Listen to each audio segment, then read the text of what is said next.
Chatham House rules and just kept within the cohort, if you will. And it would also be great if you had prepared presentations. If the vendors, if you've prepared presentations, it'd be great to get a PDF version of that. I'd like to post that up on GitHub as well. When I post the link to the video, people will appreciate having the presentations as well. So whatever assets that you have that you're willing to share, I'm quite ready to put up on the public repository. So I think we'll get the show on the road. Just go to the next slide here. Again, this is the agenda. It's fairly tightly packed, but I think I'm hoping that we'll be able to go through it on time. And I'll just be mindful that each of the vendors, each of the members of the cohort have 15 minutes to present what they're doing. And if we have some Q&A, that's great, but we really want to keep on the schedule here. And then I've got some time just in the middle for 10 minutes for a health break or open discussion. We'll leave the recording going. So I think it'd be worth for people to actually have benefit from any discussions as well. And then we also have a bit of time to wrap up. So next slide. Just for those of you that haven't been familiar with the challenge, this is the User-Centric Verifiable Digital Credential Challenge. Bit of a mouthful, but that was the name that we landed with. It's part of the Innovation Solutions Canada program. It supports the development of early stage innovations by small business. And it's really to help us to understand what innovative solutions might be available to the federal government. And we put together this challenge, I'd say better part or even more than 2 years ago, as a collaboration between Shared Services, Treasury Board Secretariat, PSPC, and Innovation Science and Economic Development. And with that, I want to give an opportunity for our partners to provide a few brief remarks. Again, Francois, I think I saw Mark come in on the line. I don't know if Mark wants to say a few things before we head on to the next. Yes. Okay. Thank Great. you. Hi, Mark. Thank you, Tim. Hi. Hi, everyone. So I just want to start by saying thanks to everyone. Thank you, Tim, for organizing all this. You did an awesome job for the phase one. Just kudos to you and your team at TBS. We've been contributing from a budget perspective. We're sponsoring this challenge at SSC through the ISC program. So thank you for ISED to help us put this challenge together as well, and PSPC for helping us with the contracting. Thank you to all the companies for making this phase one successful. I know it wasn't. I know it was a challenge. Sorry, with COVID, it wasn't the best scenario in terms of delivering. You probably had a lot of challenges related to COVID, and I think in the situation, it's tremendous what you've been able to accomplish. So I'm really looking forward for the next phase. Looking forward to see what you guys are proposing today. And yeah, so thank you also to our team at SSC for all the support, all the involvement, and I'm looking forward to the next phase. Great. Thank you, Mark. My director, Michael Goit, was going to come on, but he had to go to another meeting. He had a conflict. So I'll just speak briefly on behalf of TBS. So we're super appreciative that this challenge came about, and thanks to Shared Services for the funding and the support. And already it's reaping benefits, not only with the individual projects, but it's actually given us a really good perspective on providing some advice, especially in response to the COVID-19 crisis. So really appreciate not only the how would I say, demonstrating the feasibility of the solutions, but it's actually given us an incredible strategic and situational awareness. So I just wanted to make those points. And mindful, we just have a couple of minutes left. I don't know if any folks from the PSPC want to make any comments. Again, totally appreciative of the support that we've gotten from public Public Service Procurement Canada. I don't know if we have anyone. Is Dwayne or anyone on the line if they want to make a comment? Yeah, I'm on the line here, Tim. Nothing really to comment about right now. Just from here, we're awaiting the go ahead for phase 2. So once that happens, my colleague Julie will reach out to successful suppliers to submit a proposal for phase 2, and it's all in accordance with what was in the call for proposals. So if you refer to that document, you'll have a little bit more information. Excellent. Okay. Thanks, Dwayne. And do we have anybody from Innovation, Science and Economic Development on the line? Either Paul or Mario or Chris? Is there anyone from the line? I know, again, they're tapped out on a bunch of other stuff as well. So yeah, Tim. Yeah, I'm here briefly, so I could speak. Like, unfortunately, I'll have to hop off in about 20 minutes or something like that. But no, it's like, I'm very interested by all the good work here. Like, we're very thankful that this challenge was undertaken, and I was very excited to see the good work with all the vendors. We're very happy to see all the work towards these concrete use cases. Like, I think it's very good to explore all these different use cases and proving out how this can actually help out. So we're very thankful that this work has been undertaken to help these type of initiatives move forward, because I think it's very important that we explore this and continue to build upon a lot of the great work. And it's great to see. I think I see Nil is here as well. So it's great that we're able to build upon this work as well as the great work that's been happening over at USDHS as well. Like, it's great to see the work in many different jurisdictions helping to move this forward. Yeah, thanks, Paul. Like, I really appreciate the fact that not only are we helping to drive innovation, but it's actually enabling us as a government to learn about these projects and have an awareness and actually start thinking about how we might apply it internally. Really excited about that as well. Just being a collaborative effort between the different departments and agencies, kind of looking at it from different angles. ISED's more from the industry development point of view. We're more Treasury Board. We're more from the alignment, government alignment point of view. Shared services is more on the enterprise point of view, and it's really neat to bring these perspectives together and synthesize this within this project. So thanks again, Paul, and glad you can be here. And hopefully the 20 minutes that you'll be able to spend is well spent. So I'll just go to the very quickly to the next slide. The challenge statement, just summarizing. Whoops, my computer decided. The challenge statement, going into this challenge, there was no widely adopted standardized methods to issue and rapidly verify digital credentials across many contexts. And that's something that we really want to encourage as a government, to actually have these standardized methods. I won't go into all the detail here. We do have a lot of that stuff up on GitHub if you want the background information.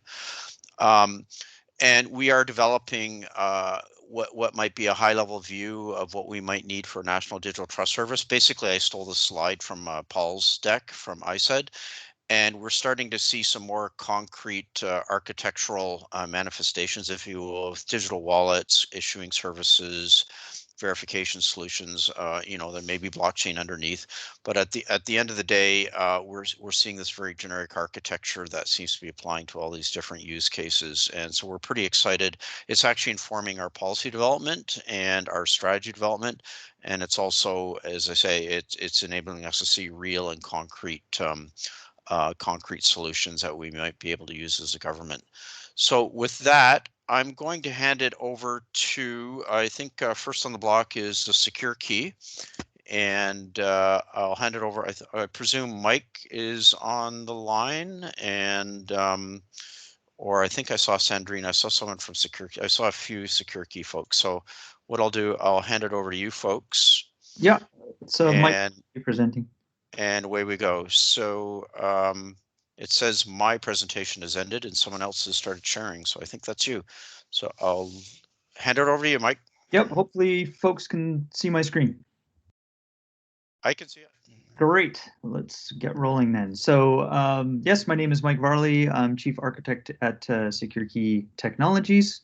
And hopefully what I can cover today is on this agenda here. Tim, please do jump in with a 2-minute warning if I get close to the end.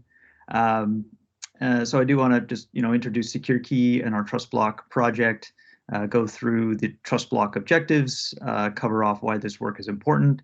I have a demo involving technology, a browser technology called Chappy. I hope I can get to the DIDCOM demo because I think there's some real value in that technology as well that I'd like to show, and then briefly cover off the test suites and what's next for SecureKey and this project. So SecureKey, very briefly, we've been in the federated identity space and authentication space for over 10 years, probably best known for our SecureKey Concierge login service, and more recently, our Verified Me identity network. TrustBlock is a newer initiative. It's our standards-focused open source project for the self-sovereign identity stack. It implements and integrates with open standards and APIs and data models. It's a platform for developing these type of decentralized identity solutions for customers and for industry.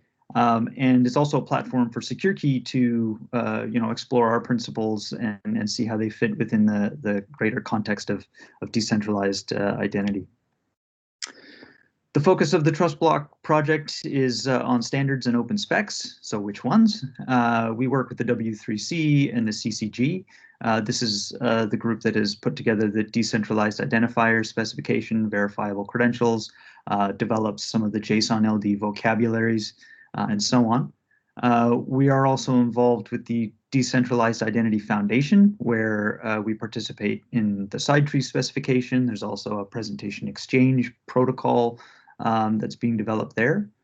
We work in the Hyperledger Aries community, which focuses on sort of the exchange protocols and mediators, and ways of actually getting data across the wire.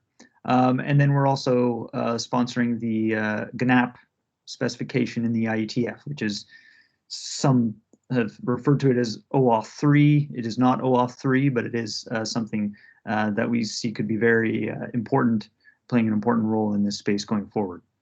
Everything in TrustBlock is Golang based implementations, and there's our GitHub if you'd like to participate. So why this work is important? This TrustBlock works, supports a cloud wallet. It can be browser-based or it can be a native mobile application. It allows for sharing multiple sources in a single transaction, and this also includes selective disclosure capabilities, which I hope to show in the demo. There's an ability to share protected attributes, limiting the unauthorized disclosure. So this is, providing authorizations to add to data which may be available. There's ledger independence, so TrustBlock is not actually tied to any particular blockchain technology. And it enables real-time claims in addition to stored claims for provenance and accuracy.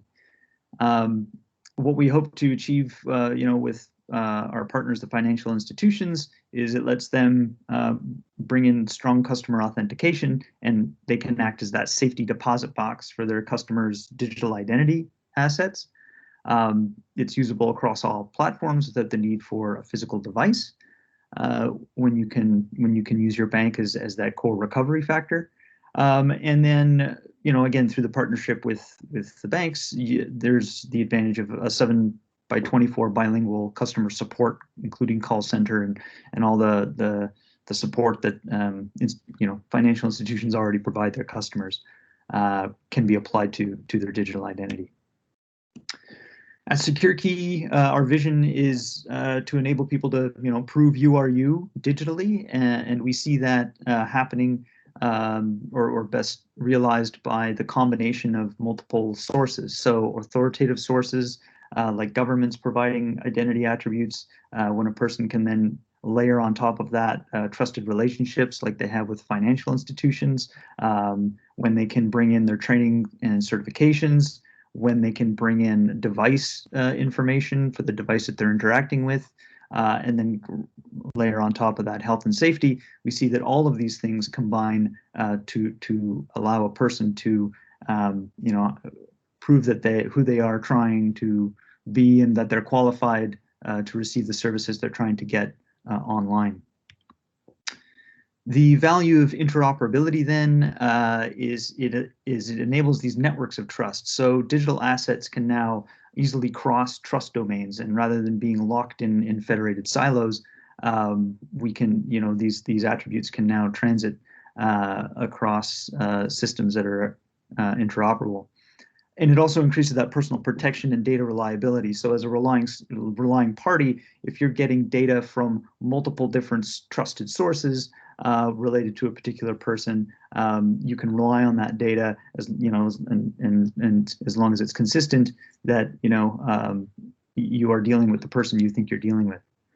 From a solution provider perspective, we see this reduces solution costs because you're taking advantage of infrastructure that's already out there, like wallets and blockchain ledgers and other services. So you don't have to build it all out yourself.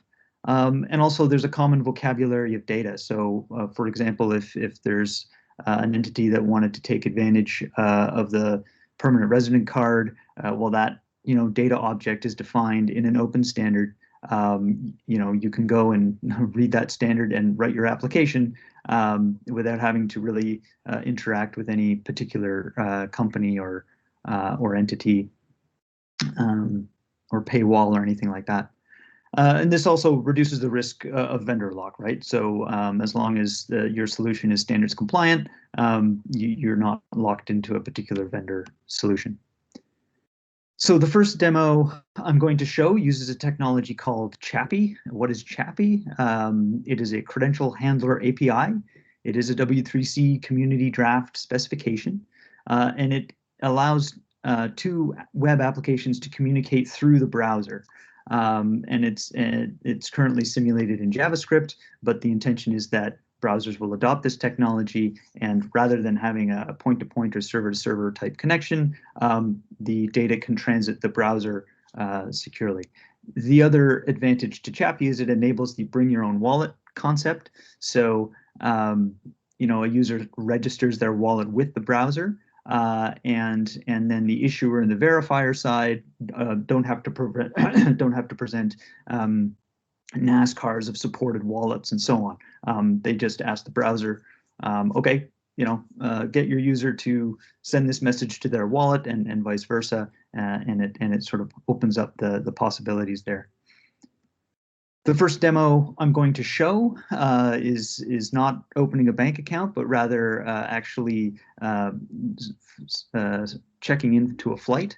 And the setup is that we have an individual named Louis Pasteur, and we're going to see them collect credentials from a variety of different sources. And all of the sources in this demo were members of the DHS SVIP program, where interoperability was tested, and we had 8 companies able to have their systems interoperate based on the same standards. So we'll see that collecting of credentials in the demo, and then finally using those credentials to check in for a flight. A final note about the flight provider. This is Taylor Charter Flights. They're a very small, private airline. They don't want to build their own application for doing flight check-in, and they don't want to design these, the whole system end to end. So they're taking advantage of the fact that people have wallets, and they're just going to issue what they call a booking credential into this ecosystem, and then when it comes time to check in, they're going to pull that information from the person's wallet, from verifiable sources, and then process that. So here's the video, and I will make sure the sound is off. Once again, this was part of the DHS SVIP program, and here we have our user Louis Pasteur collecting a vaccination certificate. This site was hosted by a company called Matter, and what this little black pop-up window is the Chappy interface that's connected to the browser. What Louis is doing here is he's connecting his wallet to the vaccination provider, and then once that connection is made, the vaccination provider mints a credential and then provides it back through the Chappy interface to Louis' wallet.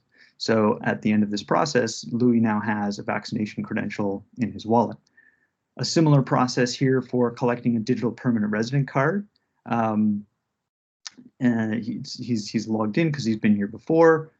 In order to collect the digital permanent resident card for the sake of the demo, he needs to present his vaccination certificate, which was obtained from the Matter site. And then once that's complete, he once again authenticates his wallet to the USCIS site to bind, his digital identity to the USCIS account. There's a verification code that USCIS, sent in the mail, and once that's verified and Louis is eligible, the permanent resident card is issued again into that wallet. So now he's got a vaccination credential, he's got a PRC card, and decides that he wants to go for a flight. At this point, he's just bought the ticket. And once again, Tailored Charter Flights is taking advantage of the fact that wallets and ledgers and these things exist in the wild, and is issuing its own booking reference to this open world. So Tailored Charter Flights just connected to the backend infrastructure for verifying credentials and to the Chappie interface as well. So you got 2 minutes left, Mike. Okay. All right, so I think we'll get through this and then wrap up. So now it's time and ready to go. We're going to do the flight check-in. There's a digital check-in option, and there's a manual check-in option. The digital check-in option ensures that if you have a wallet and you have these credentials, then you can get onto your flight. If you want to go the manual route, then because they have to check some back-end services, it's going to be a $25 charge. Verifying that the credentials are in the wallet, then Louis is ready to go, and he'll click that check-in button.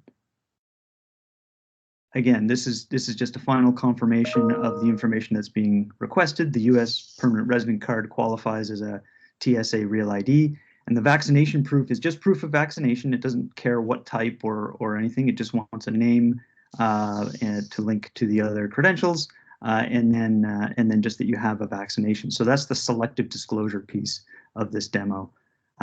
We have a browser wallet. We'll click through that. Once again, Chappie is engaged. The user will select their wallet. Here's the review. And most importantly is the COVID vaccination is limited field. So we just have these 3 elements being passed across, not the entire vaccination details. And when that button is clicked, the information is all verified by Tailored Charter Flights, and they can get on the flight. So given time, I will have to unfortunately skip the DIDCOM demo, which showed more of a real-time data exchange. Basically, it reduces the number of times that Chappie window, that pop-up window comes up, and you can do a lot more in the back channel, server to server. What's next for SecureKey? What you saw was sort of our developer wallet. We want to do more interop. We want to improve the UI for these components, make it a little more human readable and usable. And thank you very much for your time. And thank you very much to the UCVD CC program for sponsoring the work. Thank you. Great. Thanks, Mike. And again, my apologies. It's a bit of rapid fire. Hopefully during the break, if anybody's got any questions, we can have a more open discussion there. We've got 10 minutes. So with that, I am going to hand it over to Blue Ink. I presume Larry or Steve are on the line, and let you take the reins for your demo and discussion. Thanks, Tim. Hello, everyone. I'm just going to try to share a video. Hopefully you can see this. Before I start it, I just wanted to give you a bit of a brief on the focus of our work for this project. The focus for us was to not only see how well, first of all, my name is Larry Hammond, CTO at Blue Ink here. Steve is also on the line. Steve Borza, our CEO. So our focus was not only to see how well our existing solution, eID.me, can interoperate with the W3C set of specifications, but also how well other industry standards can interoperate. And two in particular were studied. The first was the machine-readable travel document standards published by the International Civil Aviation Organization. These include digital passports and digital travel credentials. And the other standard was the digitally signed PDF, so the PDF document standard, in fact. And that one in particular was being used as the foundation of our security clearance use case. But it's also very relevant today for carrying, for example, a COVID-19 vaccine record. So let me start this presentation, and hopefully you can also hear the sound, because it's going to play the sound as well. What we've done in this project is we've shown that existing standards do share a lot of the desirable properties of VCs: decentralization, selective disclosure, and being verifiable. What we've also been able to do is show that the W3C VC adds some benefits to these existing standards. One is that you can make these credentials human readable. It also does one more thing. It can bind my DID key to this VC. So right now, your passport, for example, the only thing that really binds you to the passport is your biometric. So the fact that your face matches your photo is what tells somebody that you own this passport, and that's it. With a W3C verifiable credential, we can now bind this passport to a DID key and add stronger cryptographically verifiable binding to an individual. Even though DID keys are used throughout these demos as the binding attribute, other identifiers can also be used, provided the user is able to prove ownership of that identifier. There's going to be two demos. One is going to be the MRTD, the passport, and the other one is going to be a digitally signed PDF document. So looking at the passport first, what we're going to do is we're going to take a live passport and scan it using a smartphone, using NFC, and we're going to pull the information off of the digital passport, and we're going to perform also not just passive verification, but active verification. And during this process, we're going to inject a DID key. So my DID key is going to be bound to this transaction. We can then pass it through a generator of a verifiable credential in W3C format. And then we can now use some verifiers to verify that, hey, I have a digital passport now that is in W3C format, and I do not need to have my physical passport in order to present this. I'm going to fire up an application, which is a passport scanner app. Basically, I have my live passport. I'm going to scan this. So in order to read the information from the passport, you need some information in order to connect and have a secure channel to read the data. That's the three things at the top there: the document number, the birth date, the expiry date. Typically, when you cross the border and the customs agent takes your passport, they're scanning that information and reading the information out of the chip of your passport. What I'm also doing here is I put my DID key in a form, and during this transcript, I am going to be doing an active authentication. During active authentication, the passport private key is actually going to do a digital signature of information that I'm going to be sending to it. And I'm going to bind that to my DID key. So you'll see this later on in the demo. So I'm going to start by holding my passport on my phone. I'm going to start the scan.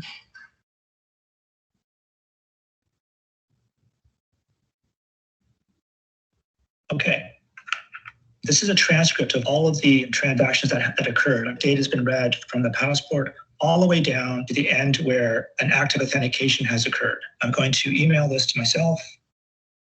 Now, to save time, I actually do have another transcript, so we don't have to wait for that email to arrive.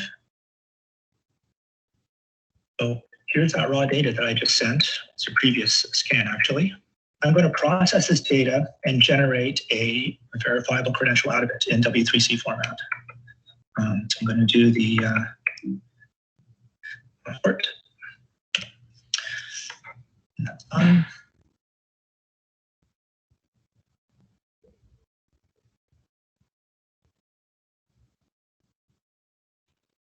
Here we have a verifiable credential of my digital passport. So I'm going to go back to the presentation to describe what you're seeing here.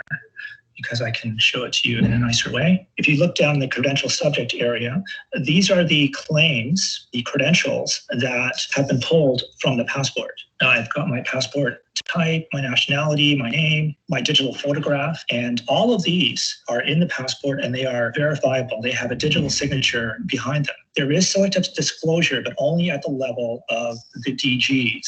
If you look up above, the files that have been read here from the passport in the evidence document part, you can see the raw data that has been read from the passport. So these DGs contain this information that's down below. DG1 contains my textual information, my birth date, my gender. DG2 is actually my digitized photograph, which is going to be in, like a JPEG format of some kind. DG15 is the public key of my passport, which can be used to verify the active authentication that was performed. You can also see that my DID key is also put in the credential, and that's something that we've added because of the VC. We can do this. We can add the DID key and bind that based on the active authentication. So now not only do I have a biometric that binds this information to me, but I can just present this in a verified presentation using my DID key to sign it, and there you have everything you need. If I changed any one of these pieces of information, it won't verify, but I do just want to show you a quick demo of the verification.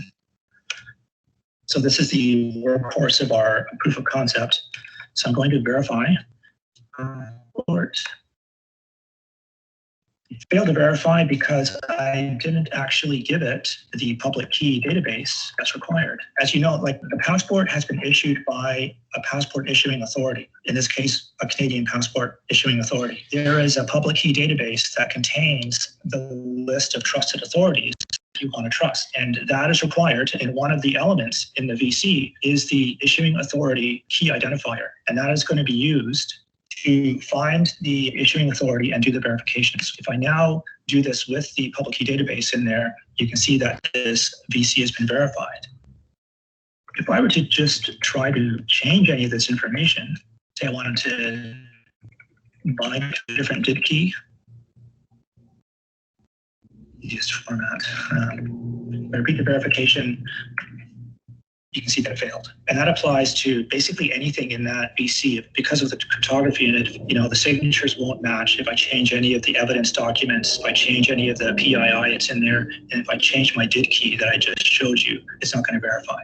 Now let's move on to a digitally signed PDF. I'm going to take a third-party PDF viewer. I'm going to digitally sign it. I'm going to bind it to my DID key, and then I'm going to generate a W3C verified credential out of that, and then verify it and show you that it's bound to my DID key. Normally, signed PDF documents aren't really bound to anybody. They just know that you can't change them. So what we've been able to do with W3C is now do a binding to your digitally signed PDF to your DID key. So let me go and fire up document. So this is actually a demonstration of a security clearance. This is a real security clearance. I can change the stuff on here because right now this isn't even a digitally signed document. This is what you currently get. What I'm going to do is I'm going to sign it using out of the box Adobe tool. I'm going to digitally sign. And you can imagine that this could be a different type of document. It could be, for example, a COVID vaccine document to say that you did receive a vaccination. This is the document signer. It's some authority that whoever is running this process is going to be using. I want to include my DID key in the data to be signed.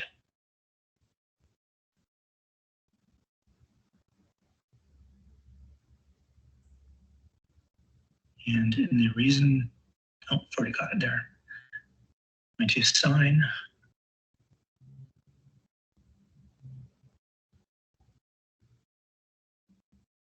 There. Now this document is digitally signed. Not only that, but it's been bound to my DID key. So here we go. The document has been generated. I haven't yet generated the actual VC out of it, so I'm going to do that right now. There we go. There it is, a signed PDF VC. For the sake of time, I just want to jump to the actual format. I think it's going to be more beneficial for you to see this. This is what a digitally signed PDF document looks like in VC format. In the credential subject, the PDF document is actually a credential. So the entire document is here, and we can pull it out and send that to any viewer, and it can be rendered. in the proof property, you can see the things that are required to verify this PDF document. And what's nice about this is that you don't need to parse the PDF document in order to perform this proof. All the stuff that's required, which is normally in the PDF document, has been pulled out to make it easy. So the byte ranges where you're going to generate the hash to verify the signature are all there in plain text for you to see and for a verifier to perform. Just like in the passport, I have a DID key that is bound to this document. So now not only is it just a PDF document that cannot be changed, but it's also something that I can prove that belongs to me. From our point of view, dealing with clients and customers over the last couple of years, there are steps for them getting into the verifiable credential world. And many customers believe PDF documents and digitization is digital transformation. So it's baby steps, and being able to put a DID key and make a digitally signed document verifiable and bound to a user really, I think, has legs, and it meets the state of technology readiness of a number of organizations today. So our project was around digitizing the security clearance process. And as Larry mentioned, they currently issue PDF documents that with your security clearance on it. So being able to make those verifiable credentials, bind them, make sure they can't be tampered with, meets the state of readiness of that industry. Our research has shown that credentials based on existing passport and PDF standards can be expressed as W3C verifiable credentials with the following benefits. Passports expressed as W3C VCs are aligned with ICAO's vision of digital travel credentials, in particular, Type 1 self-derived DTCs. Both passport data and PDF documents can be cryptographically bound to a user identifier, such as a DID key. Expressing PDFs as W3C VCs has the following significant implications. The verification is simple and can be performed without having to parse the PDF document. Off-the-shelf PDF signing tools can be used, allowing existing workflows to remain intact. While the initial use case was a verifiable security clearance, this capability enables the creation of verifiable vaccination records. Thank you for watching.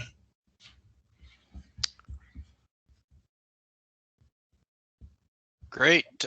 You've got a couple minutes left, Larry, but I gotta say I'm pretty excited about this because you're showing links into the broader integration links into the broader ecosystem, as well as a path from legacy systems that are out there. And I'm pretty excited about that. Thanks, Tim. Yeah, in our couple minutes to finish, Tim, I will just say, we've been dealing with a lot of different levels of government and a lot of levels of private industry, and they're certainly at various states of readiness for adoption, and being able to build into their existing technology stack, like PDF documents and digital signatures, seems key to making stuff that's workable today and is gonna leverage technologies that truly are in the future. So that's been our focus, is making things usable and workable for people today, and making it applicable to the citizen's life in a digital society. So yeah, that's great. Thanks, Steve. Really appreciate that, and really glad that you were part of the challenge to bring that perspective. So with that, our next vendor up is 2Keys. So I think we've got Andrew there. I saw Andrew earlier on, and so I'll hand it over to you and give you your 15 minutes. Thanks very much, Tim. Yep, I'll also be sharing a video. So let's get it lined up here. Sorry.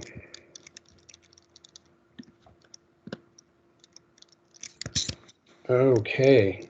And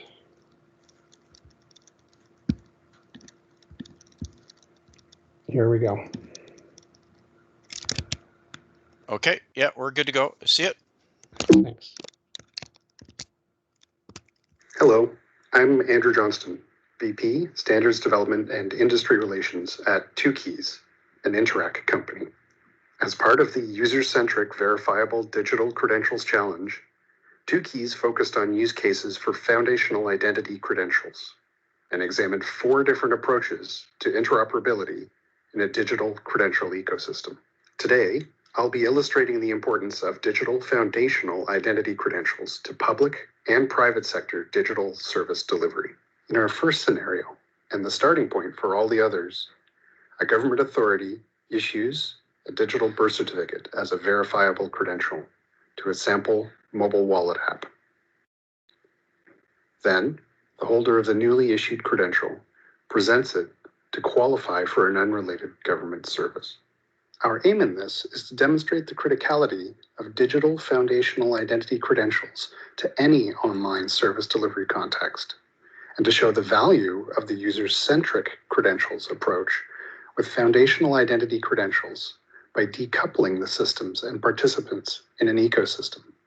All of the interoperability approaches explored by 2Keys were evaluated in the context of a common ecosystem model with key enabling components of issuer, holder, verifier, and witness. In each case, 2Keys developed the necessary issuer, holder, verifier, and witness components that implemented the specified interfaces.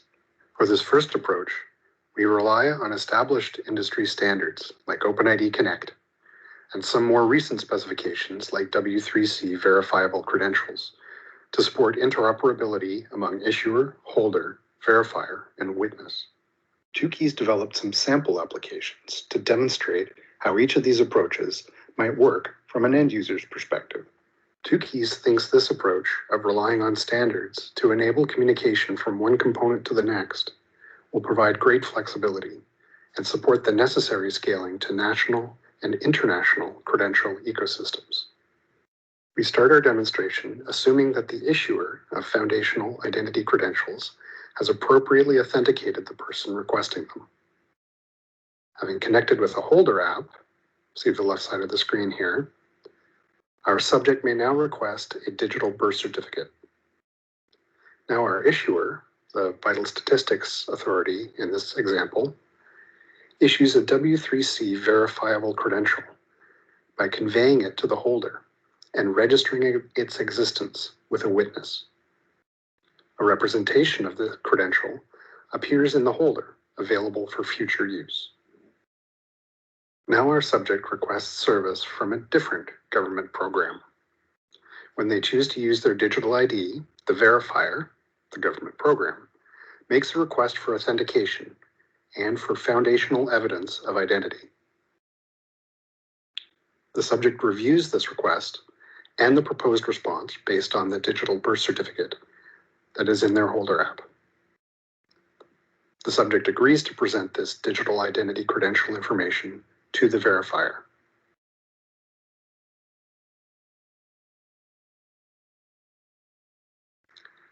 The verifier receives the foundational digital identity credential information and confirms with the witness that the credential has not been revoked.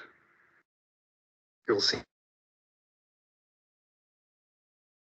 and asks the subject for some additional program-specific information. Given information that agrees with their records, plus the verified identity credential information, the verifier recognizes the subject as somebody already enrolled in the program. Note that the issuer and verifier do not need to integrate with one another to enable this. They both follow the same set of standards and allow the subjects to determine if, when, and under what circumstances these credentials may be used. This is the hallmark of user-centric credential systems. The recognized subject may now choose to have a digital, program-specific, contextual credential issued to them. Because they have already authenticated with the holder app, when that W3C verifiable credential is issued by the government program, a representation of it appears in the app on the left. For the second approach to interoperability, 2Keys look to the work of the W3C Credentials Community Group and the interoperability efforts supported by the U.S. Department of Homeland Security's Silicon Valley Innovation Program. The minimal API they specified for verifiers could be combined with OpenID Connect to abstract much of the ecosystem model and greatly simplify integration. To demonstrate this, 2Keys worked with our friends at TerraHub. They have an application that collects work-related credentials that you'll see more of in their demonstration this afternoon. Here, our subject with a digital birth certificate uses it to enroll with the TerraHub application, a demonstration of a potential private sector use of foundational identity credentials. As before, the OpenID Connect-based authentication triggers a request to our subject's holder to present foundational identity credential information. Our subject approves, allowing that information to be presented to the TerraHub application for enrollment. You can see here that the subject's name appears on the screen, and a record that represents their foundational identity credentials appears below. Using the simple verifier API, the TerraHub application can check to ensure that the status of the credential that was presented has not changed. The application calls the API and sees that the credential remains in good standing. Next, we simulate the revocation of the digital birth certificate. The Holder app shows the revised status immediately.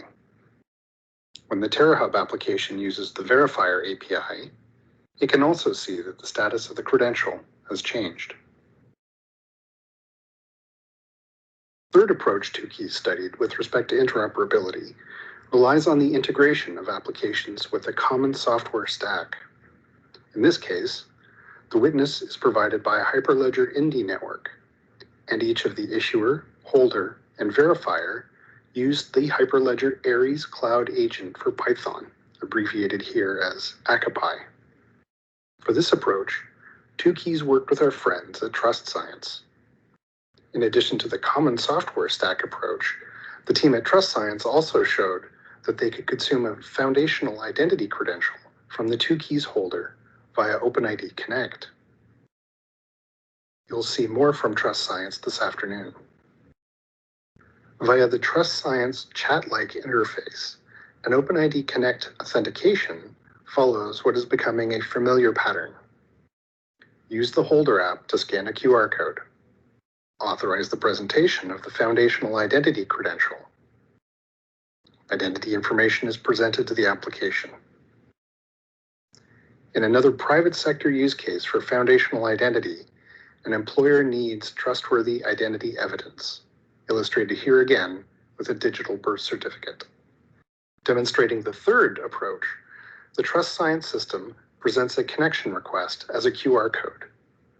The 2Keys holder accepts the connection and the offer of a record of hire credential. A representation of this credential appears in the Holder app. You'll note here the reference to a credential bridge. This is a component 2Keys needed to develop, so the 2Keys holder could serve as a point of integration. The fourth and final interoperability approach 2Keys investigated supports the presentation of credentials in an offline or disconnected environment. Here we rely once again on established international standards. In this case, ISO IEC 7816 Part 4 and ISO 14443 to enable the physical presentation of a digital credential via Near Field Communications, or NFC. Our use case here is the presentation of a proof of age credential derived from a foundational identity credential. Let's imagine the sale of age-restricted goods as the driver for proof of age evidence. Our subject is looking to purchase such goods, and the retailer is required to gather evidence our subject is old enough to complete the purchase.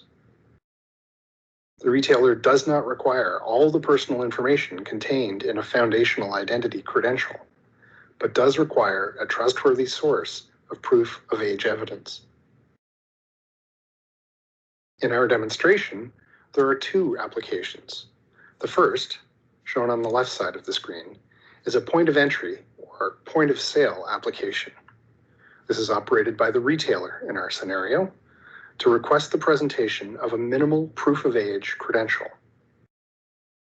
On the right of the screen is a Holder app running on the mobile of our subject looking to make a purchase.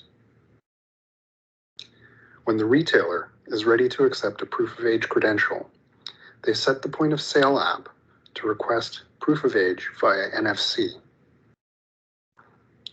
When the subject is ready, they launch their holder and likewise set it to respond to credential requests via NFC.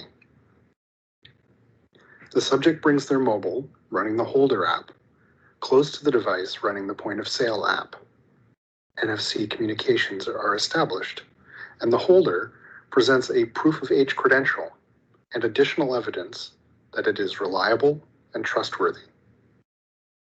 The point of sale app verifies that the information it receives is consistent with information it is already configured to trust, and displays a friendly green checkmark to indicate that the credential is valid and acceptable. The 4 approaches to interoperability that TwoKeys studied and developed differed in how credentials were communicated among various parts of our model ecosystem. Another important aspect of interoperability, though, is well-specified representation of information.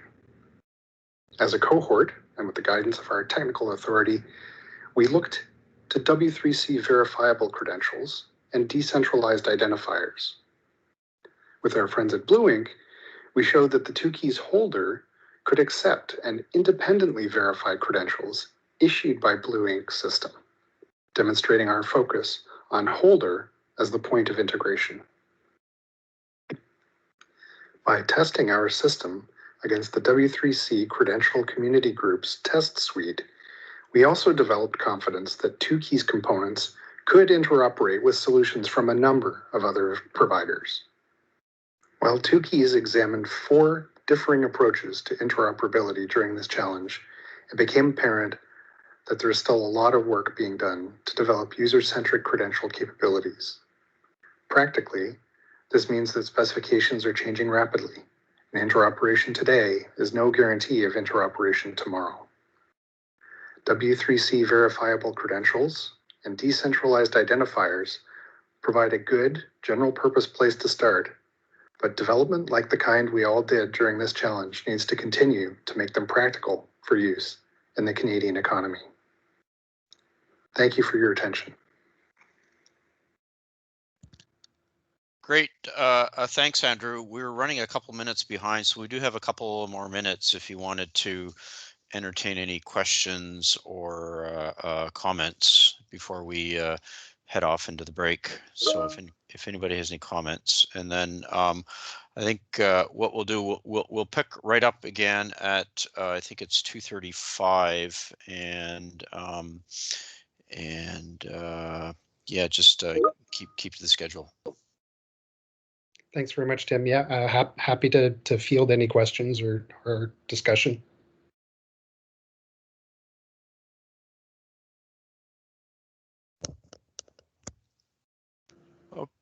Okay, anyone? I guess I'll start off. I guess maybe this is not just for TwoKeys, but the other vendors as well. Is that you know, it's really interesting to see what I would say. There's a broader ecosystem of standards at play here. We're seeing the Passport, the AMBER TD. You've got the ISO 14443, the NFC. You name it. There's a whole bunch of standards that are at play here, and that was certainly an appreciation that I gained during the course of the project, was that this eventually is going to integrate into like legacy issuance systems, if you will, also payment systems, payment rails, you know, printing of PDFs, etc. So I think for me, it was an appreciation that the problem space that we're solving for is a lot more rich and varied than what I had anticipated in terms of the technology. The technology just doesn't exist within a vacuum. It's going to fit into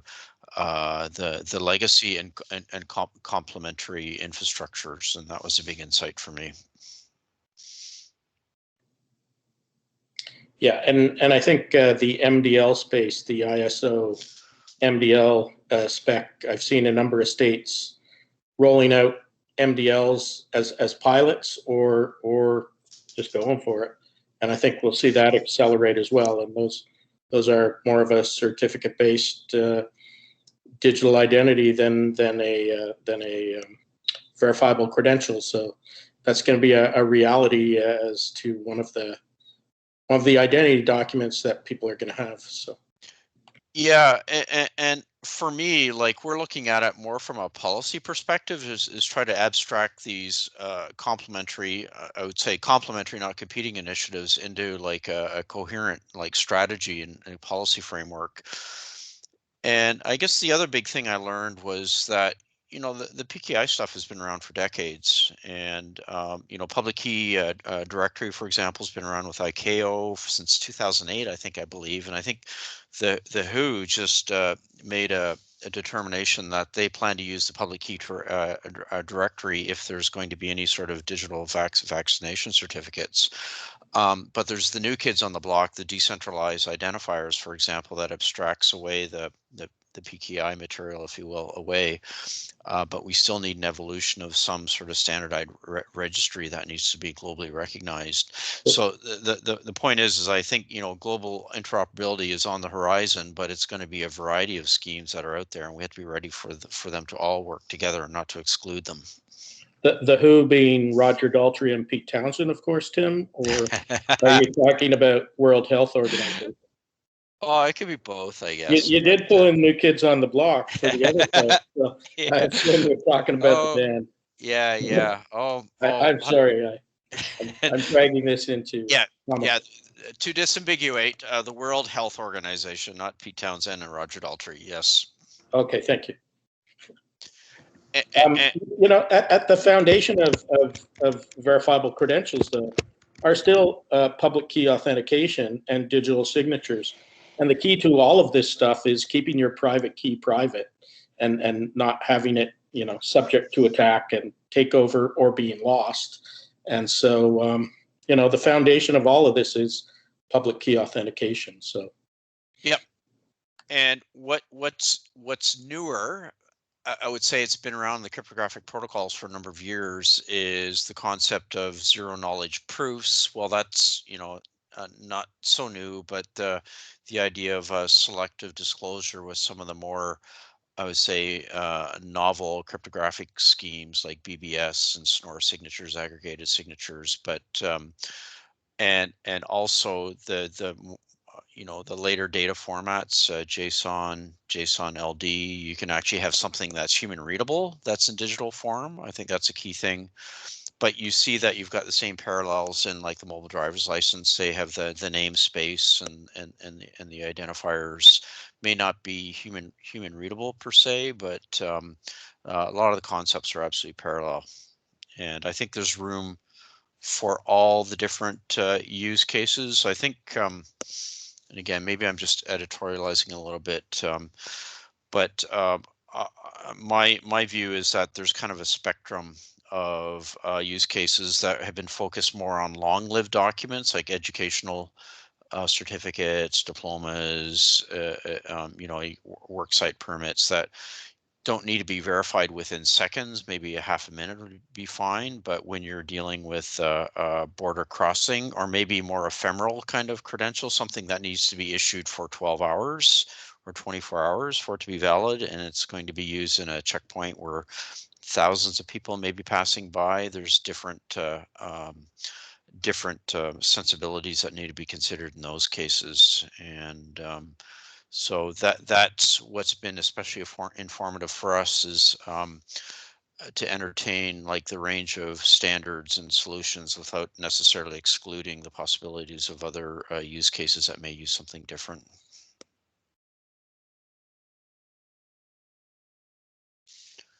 I see Andrew's nodding sagely there.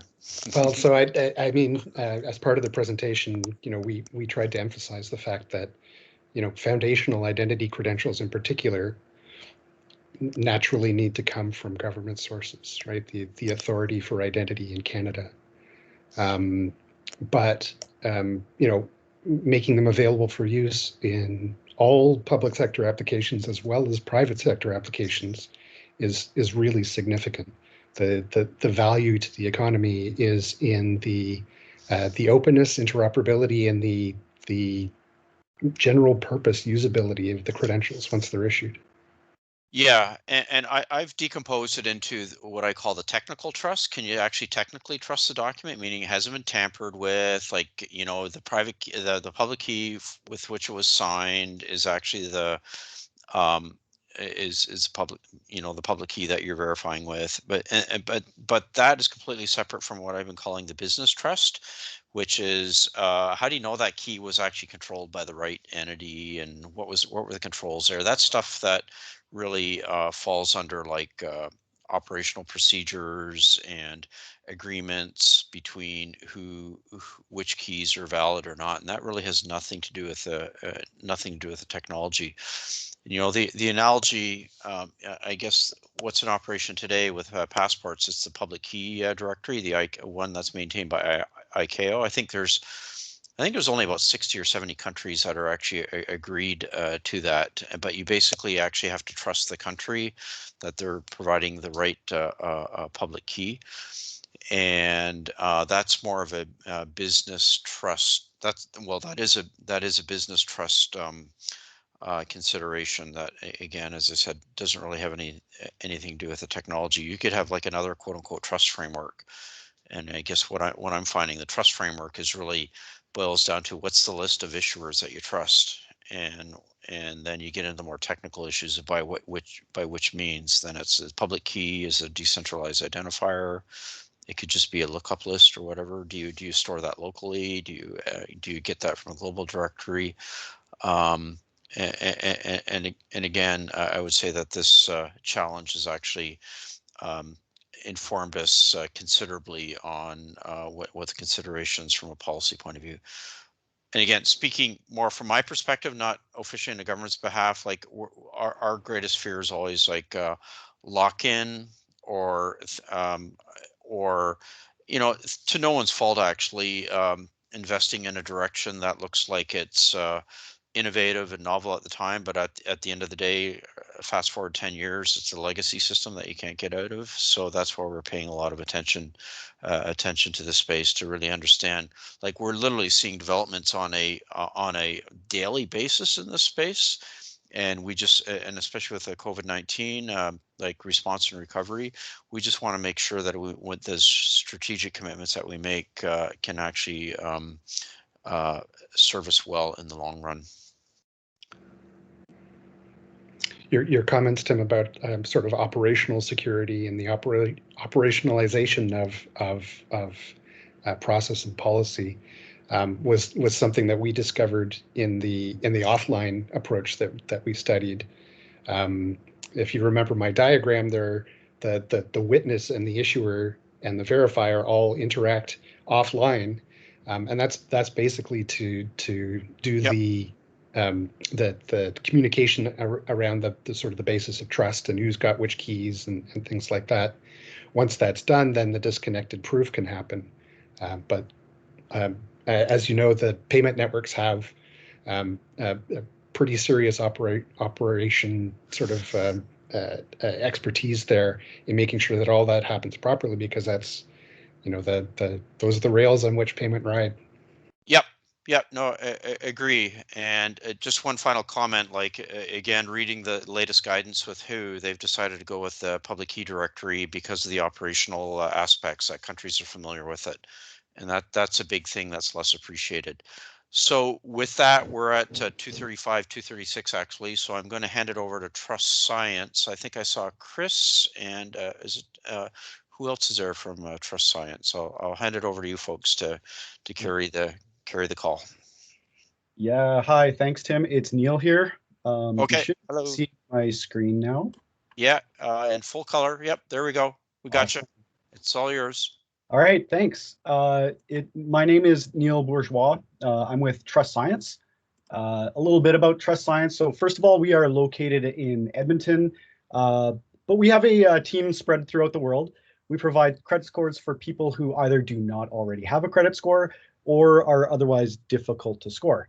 At the moment, we are focused on subprime auto, payday, and installment lending, and we're viewed as a leader in this new way of providing credit scores.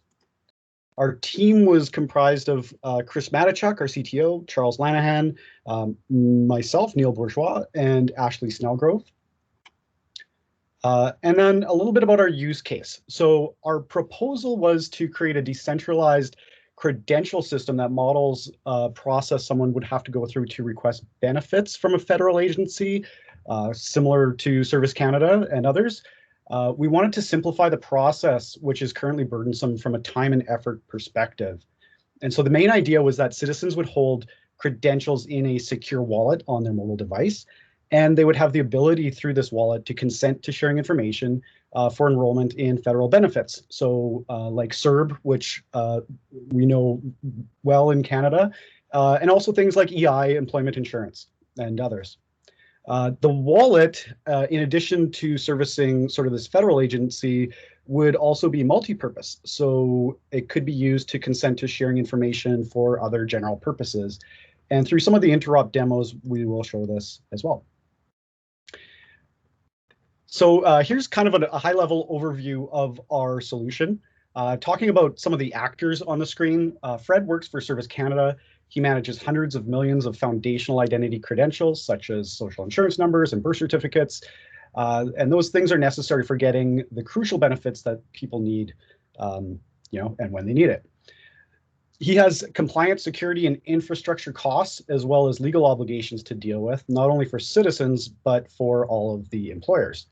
He spends a lot of time and effort thinking about how to prevent SIN, fraud attacks, and other theft of PII. Next on the left, we have Earl. So Earl works for Acme, sort of the demo agency or the demo employer. He's troubled by compliance and paperwork costs for reporting employees joining and leaving the company. He has legacy systems that cost time and money to secure, and those systems contain PII that are needed for compliance purposes. And they don't always interact well with other systems. They don't cross identity boundaries, and there's multiple identity models. So, there could be multiple users' names and passwords that he has to keep track of. Finally, at the bottom, we have Alice. So Alice is afraid of SIN, fraud, and identity theft. She really hates the hassle of authenticating herself for critical services using old-fashioned techniques, and she's annoyed by the hassle of proving that she's employed when dealing with third-party verifiers. She spends lots of time and effort signing up for websites, remembering passwords, providing authentication through other credentials, so documents and things over phone, fax, or mail, and verifying with the government in order to receive benefits. So in this diagram, each entity represents an agent in the system, and agents are just computer programs that interact within this decentralized system. They can run on a back office server, such as the Service Canada and Acme case, or they can also run on a mobile device. So Alice has a wallet with an agent inside of it. The agents communicate through secure channels. So in this case, we use DIDCOM, and that prevents just the security on the information being sent back and forth so others can't snoop on it. The Service Canada agent is able to issue employer credentials to Acme, and those will be used to ensure that only registered businesses can issue official credentials. And the Service Canada agent can also issue citizenship credentials to Alice. So she will later use those as she applies for benefits. The Acme agent, once they receive the employer credentials, is able to issue a record of hire or a record of employment to employees like Alice.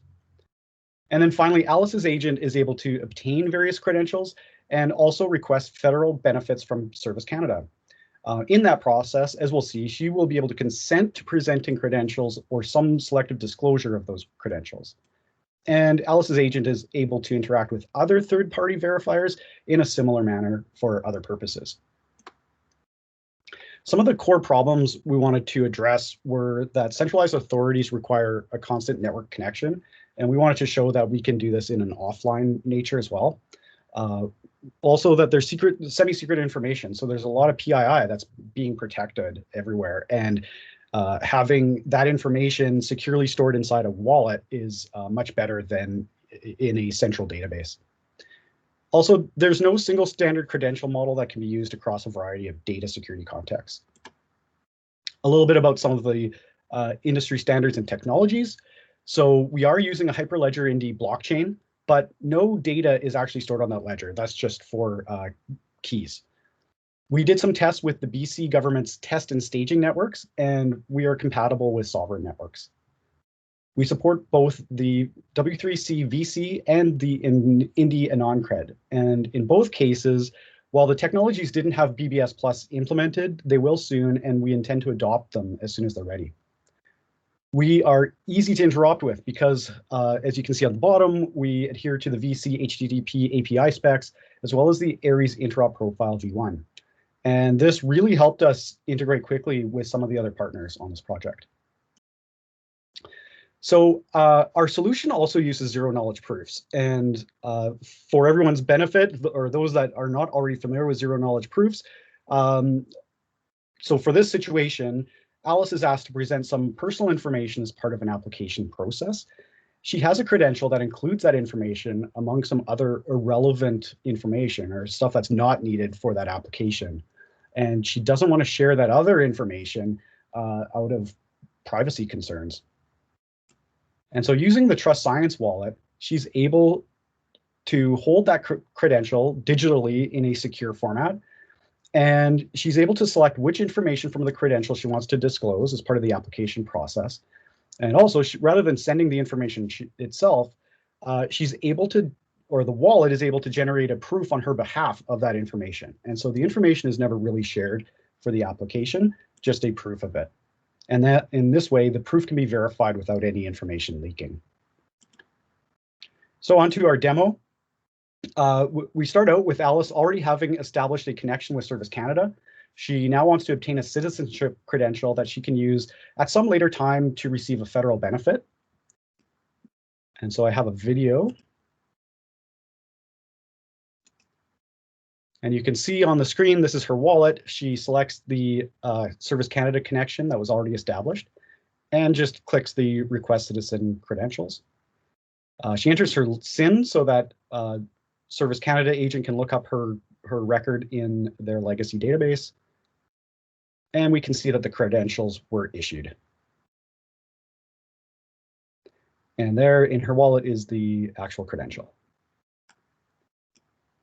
So that's pretty straightforward. Now she wants to obtain a record of hire or a record of employment from Acme, her former employer. Again, she already has a connection, a secure connection established with Acme. And also Acme has obtained an employer credential already in this case. And that's important because Acme needs that credential in order to issue official credentials for the record of hire and record of employment. Credentials that will be recognized by Service Canada. And then we also want to highlight that we recognize the importance of integrations with legacy or existing systems for some time while the SSI solution is adopted. Therefore, we ensured that our Acme agent is capable of interacting with a legacy system by looking up Alice's employment record. And you see that as the database can off to the left side of Acme.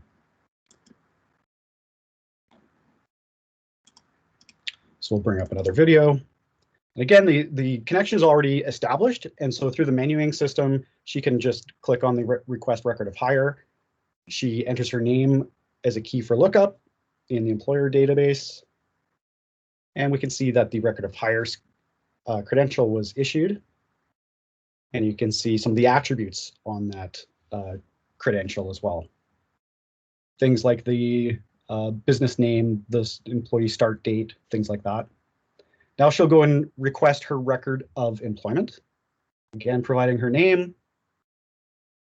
And we can see that the credential was issued. In this case, this credential provides a little bit more information. So it also includes the end date of her employment, as well as the number of hours worked.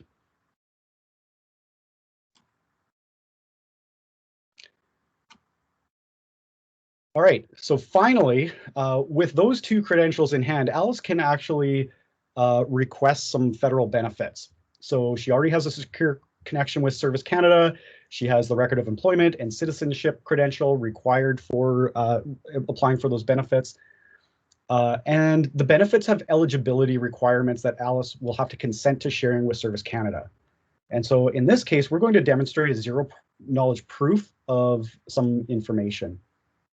And the way this works is that the emergency benefits will require that her employment ended within the last 30 days. It's a hypothetical situation, but we show that despite her record of employment containing the actual end date, she never actually shares that. She instead shares a proof of that end date, that it's actually within 30 days. Similarly, the employment insurance benefit has an eligibility criteria that she works more than 500 hours, and she may not want to share the actual number of hours that she worked. So instead, she has the wallet generate a proof and use that for the application process. So let's take a look at how this works.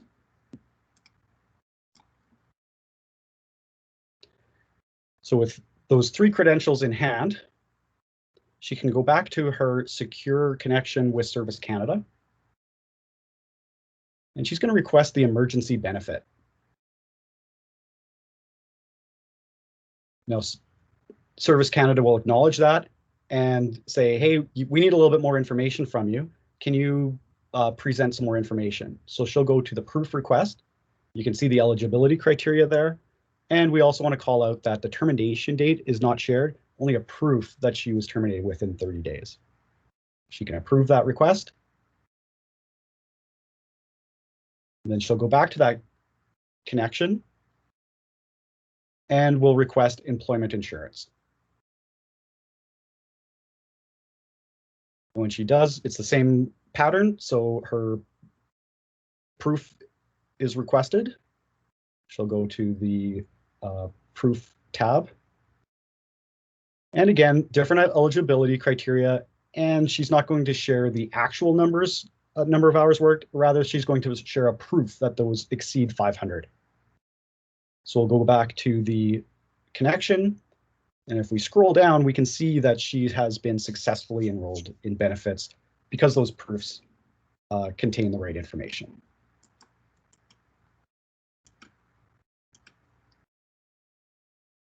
All right, so talking a little bit about interop. So through adherence to the standards and technologies, we were able to achieve with 2 keys that Alice was able to obtain a digital birth certificate. Also with 2 keys that Acme issued a record of hire that's stored in their wallet, and we saw that already. We also saw, or we will see with Aviary, that Alice shared a zero knowledge proof of her record of employment, and that will be used in a permitting process. So that's the end of this one. I just wanted to highlight a couple of learnings that we had as well. The first is that we found the interop easier to accomplish than expected. So the technology worked really well with each other, despite, we were using similar technologies, but at times they weren't identical. And so things worked really well from that perspective. And then the second thing we wanted to share was that this is our first time on a government project like this. And we found the level of collaboration was great. So teams were very interested in establishing SSI as a viable technology that works across all use cases. So that's it for my presentation today. Thank you. Great. Thanks, Neil. Those comments were totally appreciated, and so glad that you're a part of this challenge. And yeah, it's pretty exciting to see how this whole digital ecosystem, we just assume that a lot of these trusted transactions just occur by themselves, but they're supported just by a very flimsy paper trail or fraudulent keystrokes. And it's really neat to see how the ecosystems, including employers as issuers, not only governments. And I think that's one of the key insights and appreciations that I'm coming away with, is that we can now integrate at the point of transaction. We don't have to wire up the back systems, which is actually very expensive from an interop point of view. So to your point, the interop was easier than expected. There's still challenges, but you're actually integrating at the point of the human being and the business processes, not back-end systems. So right. Thanks again, Neil, and I really appreciate that. So next up is TerraHub. I think we have Elena and Dan, and we'll hand it over to you. And I guess, before we get started, I saw some announcements on LinkedIn, and I presume I see it right on my slide here. I don't know if you want to take a second or so just to announce that. they're pretty excited about that. So over to you, Elena. Thank you very much, Tim. Hello, everybody. This week marks a huge milestone for our team. We have rebranded as Credivera, and we have a new tagline, proving your decisions faster. Ben is going to be advancing the slides. Ben, please, next slide. Okie dokie. So we used to be known as TerraHub Technologies. We were formed back in 2017. Really, the goal for our organization is to be able to allow an individual to prove that they are who they say they are, and that they've done what they say they've done. Especially useful in employment scenarios where workers can access a job site without the need for third-party verification. So as you'll hear in today's demonstration and our presentation, we've been able to, just like you've heard from a lot of the other presentations up until now, use things like the W3C standard to connect this information from a number of different sources and not just bring it into a wallet, but deliver it to an employer so that it can be used for that instant real-time verification of somebody's accreditations. We do use private blockchain in our technology, and I'll be talking a bit about that next. Ben, please, next slide. So there's three components to our system. There is a wallet that allows an individual to add and share credentials. Part of sharing credentials also uses that selective disclosure component that you've heard about earlier from other presenters. Then there is a tool which we call the compliance tool that's used by the employer to understand at a glance what's happening within the organization and across the entire workforce. And lastly, there are the verifiable credentials themselves, which will include a number of key data pieces, such as the status of the credential, the name of the individual, details about the credential, and the time it was issued, as well as the time that it might expire. In our world, we see that some of the credentials do have an expiry, especially in the trades industry. So, so showing a credential expiry is just as important as when it was issued and that it's valid at this moment in time. A lot of our work is also, in addition to building our product, is in participating with a number of standards that are sort of building the next generation of verifiable credentials. So we are members of the CIO Strategy Council, the International Council of Badges and Credentials, the Distributed Identity Foundation, as well as DIAC here in Canada. A few things about the network. You've heard this from other presenters. I want to reemphasize it here. When we build these networks, it's really important that they are what we call open networks, and we are able to bridge new and old models for interoperability. So although here we'll be talking lots about W3C, what's important to Credivera is that we still allow for other methods of data to come in and out of the network. So we will work with older models, such as REST APIs, for having information come in and out of the network. The network, again, supports issuers and witnesses, supports holders, which are the subjects of those credentials, supports verifiers, and supports those claims that later become those verifiable credentials. The digital wallet for us is really all about self-sovereign control of the information. So not just sharing, but revoking access to the wallet is important and a key design principle for Credivera. It holds the verifiable credentials and the proofs, and it also includes real-time notifications. So in the scenario where I must show up for a job and I must meet specific qualifications, my wallet will show me what those pre-qualifications are, and it will show me an instant match if I have the credentials for that or if I'm missing any. The same sort of real-time notification, of course, happens on the employer side to also let them know if I should be allowed on that work site on a particular day or if I'm required to provide additional info.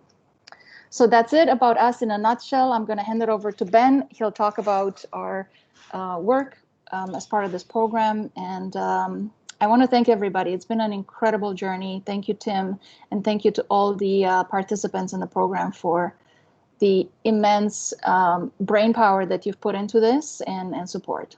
Ben, over to you. Well, thanks, Helena. Okay, so our challenge scope was really about verification of a specific individual's ability to perform a job. I don't need to read the entire slide, but the basic gist of it is that that individual needs to have some form of verified proof of credentials to say that they are capable of doing what they're supposed to be doing. And that verification should then be able to be viewed in a number of different locations. And then the concept of, as Elena had said, credentials that may have expired or have been revoked and reissued, being able to easily show what that looks like. So our solution involves a variety of methods for registration and digital identity. Specifically, we're using DidKey, EtherWeb, and DidION with the Microsoft backend framework. Verification then happens using standing on the shoulders of giants with our friends at the Digital Identity Framework. Using their universal resolver, it allows us to verify the JWKs as they come across. We can store the information within the wallet itself. And then there's the self-sovereign side of things, being able to control how much gets shared, which entities then are able to verify the details, and then down the road be able to display reports on those details.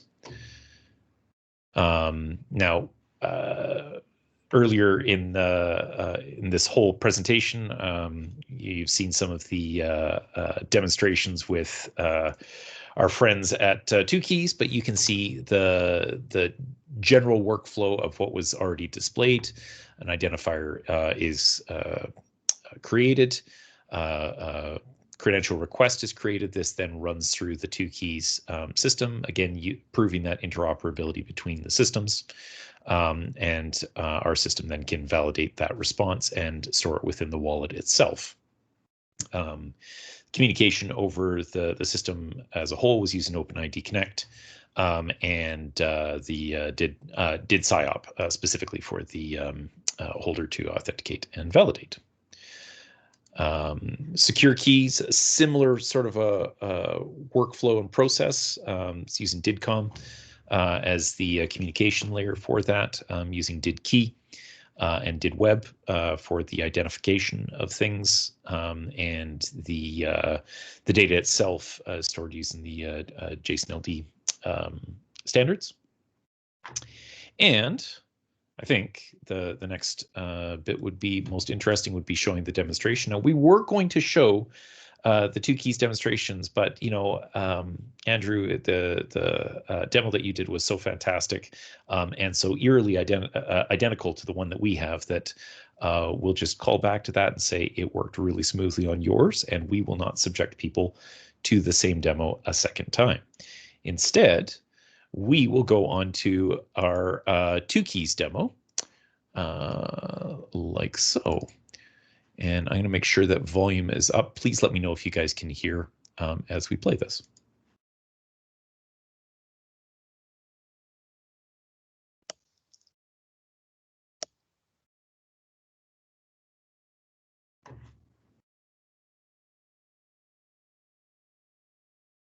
Yeah, we're still waiting for some sound. You might have to.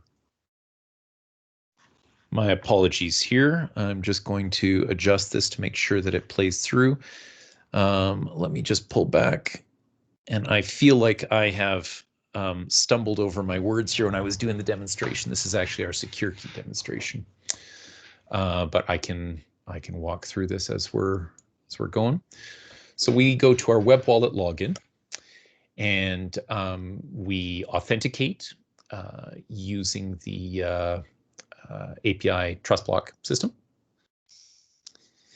And we are going to go through the universal bank and sign in as John Smith. And there's some boilerplate that comes up with this. So we agree to that. We allow the conversation to go back and forth. And there is the login system that comes through, and you can see there's some notes going on. Takes a moment to actually exchange the information. And we wait, watching the dots as they move. You can see down on the bottom, there's some authentication that moves through. The credentials come through and we allow those credentials. And then now we are brought into the Sandbox wallet for our friends at SecureKey. So the credentials are loading in the background and they take a moment to go through and process. And you can see some of those are starting. While that happens, we'll jump forward and go to the Credivera wallet. Type very carefully here. And we let things load up. And we're going to make sure that we've matched the username and password as we log in. We'll give it a moment as it goes through and authenticates. So now you can see the wallet has come up and there are no credentials in here at all. All right, so we'll just give that a moment and confirm that the credentials are in place in the SecureKey wallet.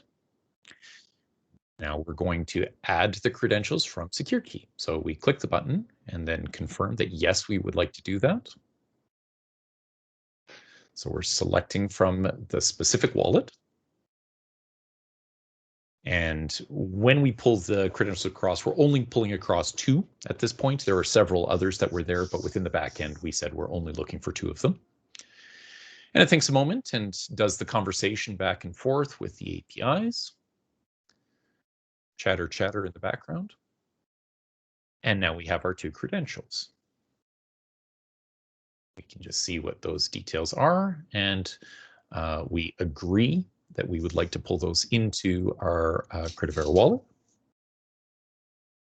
There's a little handshaking, and then now you can see we have the credentials, driver's license, and a permanent resident card.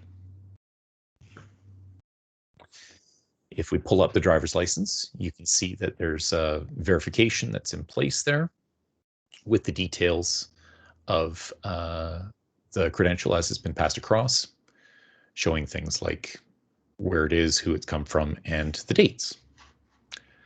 All right. So just let you know, you have 2 more minutes left. All right, I'll be super fast. I will talk really quickly. Our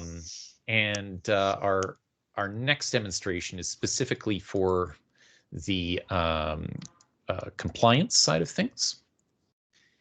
So it brings up the employer compliance tool for details of project site requirements.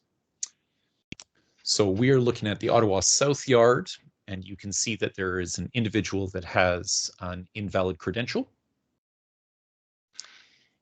And here we have Alwyn Hockey, which was the demonstrated one from the previous demo.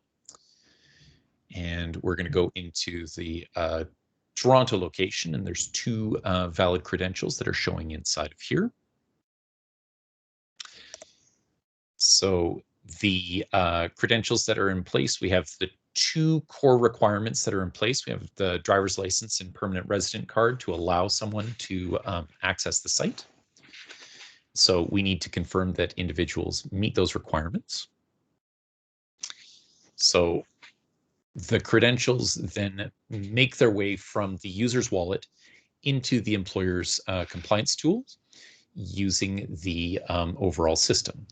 The advantage to this is that it allows for revocation of credentials, and also the ability to confirm things like, say, for example, a valid proof of age or a particular type of training material that is required. And And that is the end of our demo. So thank you very much for paying attention to me as I ramble on here. But any quick questions as we have about 30 seconds left? I will take the resounding silence as a no. And we do have an opportunity at the end. We've got 10 minutes to open up the discussion. So if anybody has any questions. So thanks so much, Ben. So next up is Aviary. I think Brian is. Are you there, Brian? Or Yep, I'm here. Can you guys hear me? Okay. Yeah, I can hear you, and I'll let you take it away. I'll let you know once your screen comes up. How's that? Yeah, we're good. Cool. You're away to the races. Sounds good. Yeah, so welcome everyone. So my name is Brian Richter. I'm the founder and CEO of Aviary Technologies, Inc. And today I'm going to give a bit of an overview of our business case that we're given for the challenge, as well as give a demonstration of what we've built. So I founded the Aviary in 2018 with a large and lofty goal of helping to bring trust back into digital systems. And so for the challenge, I assembled a great team of public and private sector industry veterans, and they really helped us shape the system in a way that made sense to adapt to real world implementation throughout government for a variety of use cases.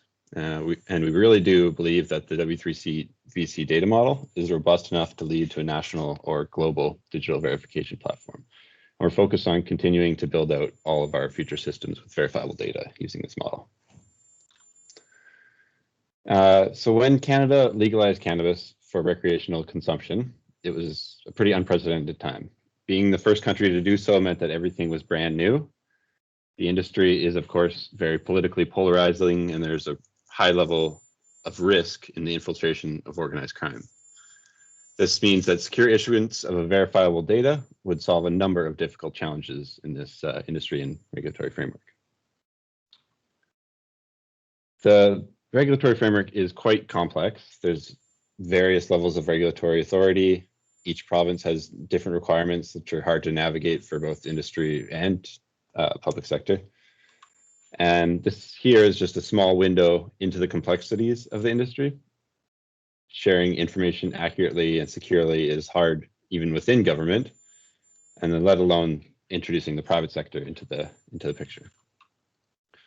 The regulatory framework involves a number of different license types, which are managed by various jurisdictions, and they all involve a lot of communication within the government and within back to industry, back and forth.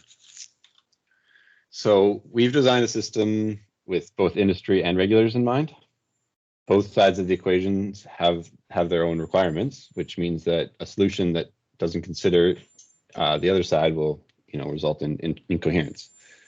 So to help these two sides meet, which rarely happens when we're talking about government and industry interoperability, we need a standardized data model, standardized public key distribution, and secure communication. So while running through the demonstration, it's important to note the flexibility of our approach, which will allow the system to grow into a variety of different business use cases. A great example and hot discussion around this technology these days is the proof of vaccination use case. Vaccine administration could use the traceability aspect of our solution to help with what is evidently a logistical nightmare. There's many challenges surrounding who's getting a vaccine, which vaccine they're getting, when they need to be scheduled for their next, and where that sensitive information is stored. The whole vaccine passport is a very polarizing topic, and it requires a privacy-preserving and secure approach. This will require VCs for things such as whether someone needs to self-isolate, if someone is allowed to travel, whether someone is authorized to issue these credentials, or whether individuals are able to enter a certain facility, such as a school. So once I get into the demo of the solution that we worked on for phase 1 of the challenge, what you'll be seeing on the front end are trusted users with clear and concise real-time access to the user ecosystem, including secure and auditable communications and reporting methods. I'll also be showing off our licensing module with a secure listing of verified license credentials pending applications, and historical data by licensee or regulator. And then finally, I'll be demonstrating the lightweight traceability functionality we have started to build into the system. This will show off our approach to unique privacy-preserving credentials representing each detailed product asset, ownership, and status within the supply chain.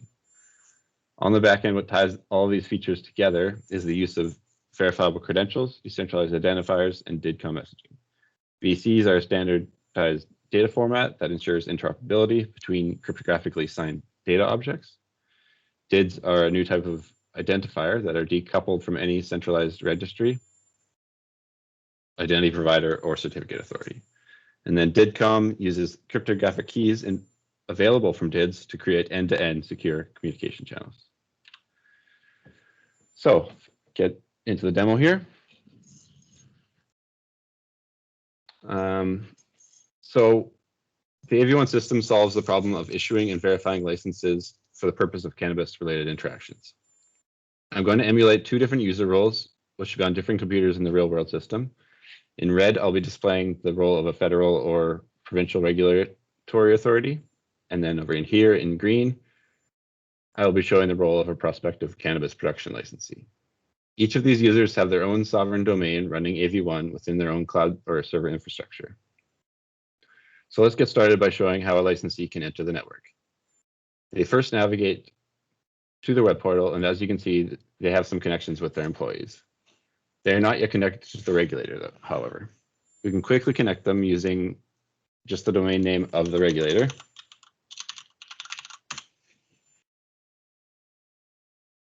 This sends off a request to that domain to create an invitation that the applicant system will accept, creating a secure and encrypted peer-to-peer connection between the applicant and the regulator. Once the connection has been established, a handshaking process is completed where each participant system sends the other a verifiable credential with their personal contact details, which will help the participant to distinguish who they're talking to. This encrypted peer-to-peer messaging channel allows participants to communicate directly and is built on top of the DIDCOM interface exposed by the underlying Aries agents. Behind the scenes, these credentials are using the DID web method, which communicates the DID document over the well-known DID URL. As you can see, these credentials are verified, which uses the standardized VC interop test suite we've been all working towards. We've also added the verification endpoints of some of the other systems we found that supported the DID web method, and this allows us to see how close to interoperable we truly are. So we can send a message over this channel, like, how do I apply for a cannabis production license? And if we go back to the regulator system, we can see they received this message as well as the contact credentials. So let's talk about the licensing functionality. Using our prototype interface, we'll create a license type for a cannabis producer license.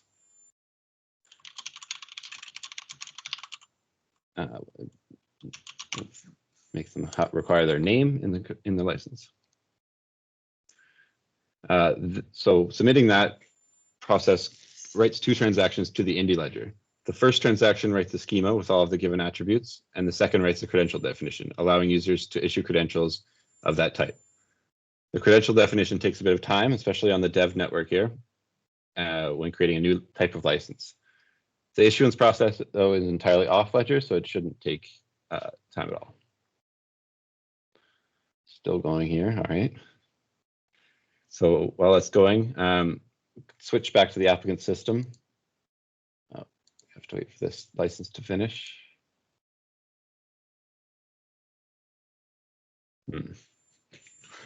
That's unfortunate. Of course, in the live demo. Oh, there we go. So now that we have created that license type, it is sent over the DIDCOM channel to the applicant, and they can see that they now have this license type available for them. So they can go into the licenses and apply to be a cannabis producer.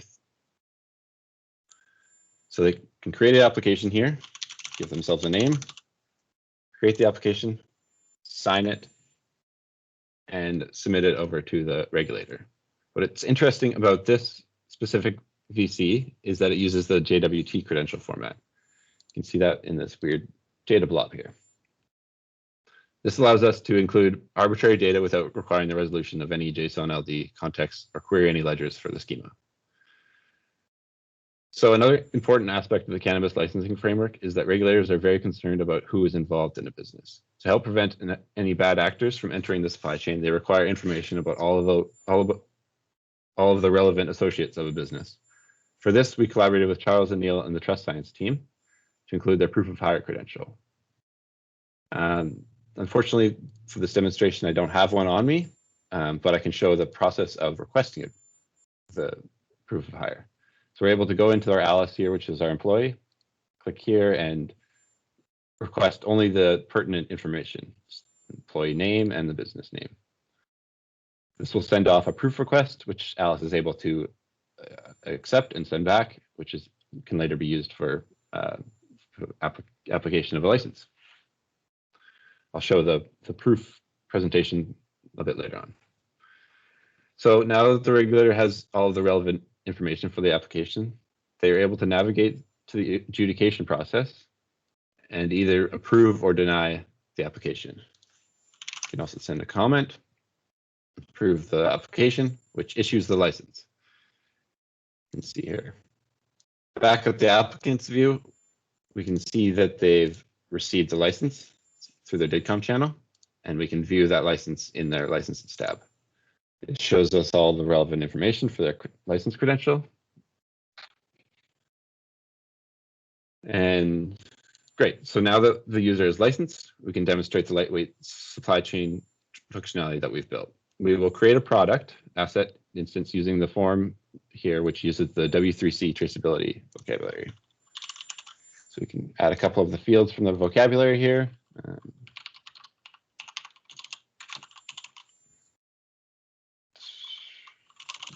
Packaging type.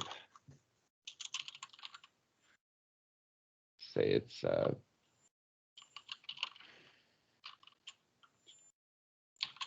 sour diesel, which is the name of manufacturer, Aurora Cannabis.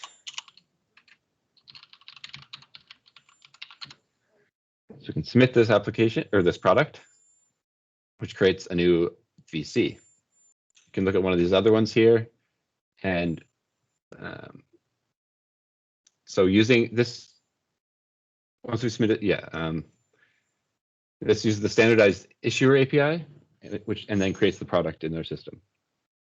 We can see that it's using the did key method right here as the issuer, as well as a BBS BLS signature, which allows for selective disclosure of only some of the information using zero knowledge proofs, without the requirement of any ledger, which is important.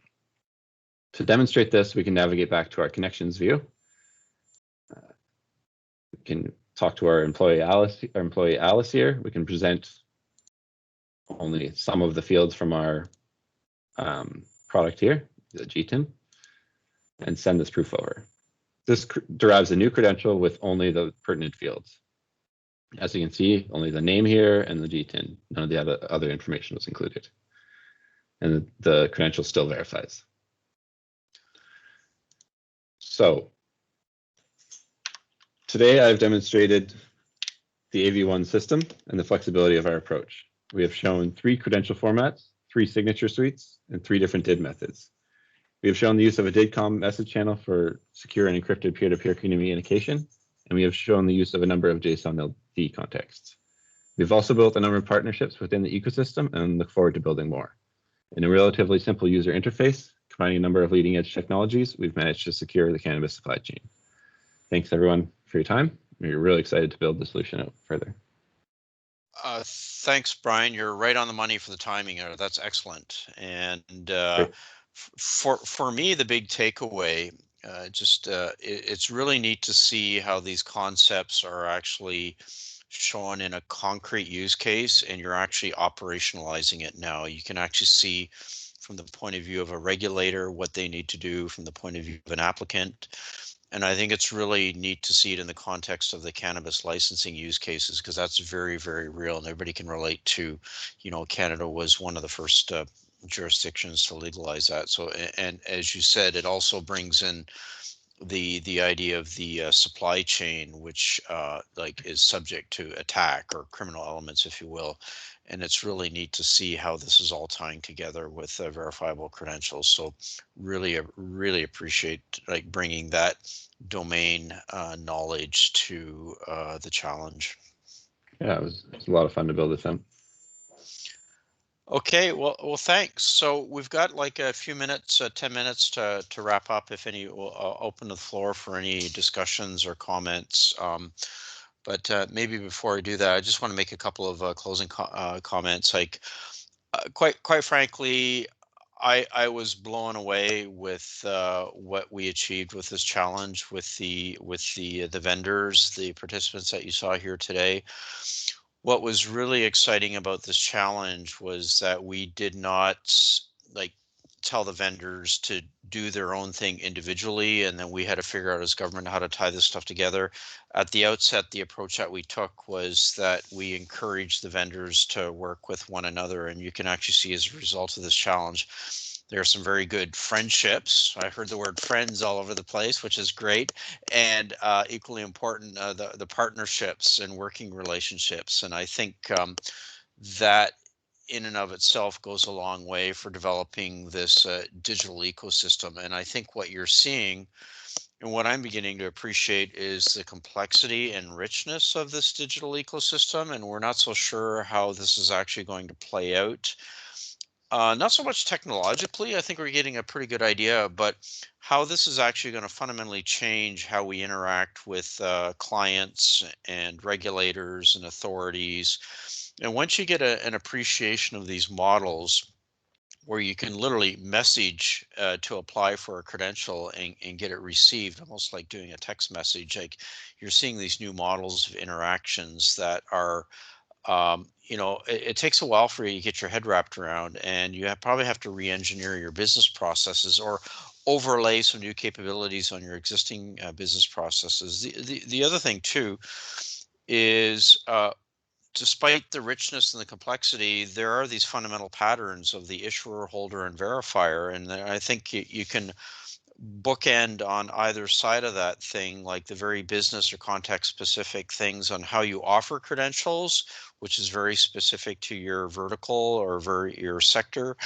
And then on the other side, how you accept those credentials. It's one thing that they're issued and verified technically, and you actually take that whole fraud part of the equation, you take that out of the equation completely, because then you can actually just say, well, I know it's, you know, the information is issued and it's the right holder, and what's being presented to me, whether it's the credential as a whole or in part, I can take that to the bank, so to speak. I don't have to do some back-end integration to double check this stuff or do this out of band stuff.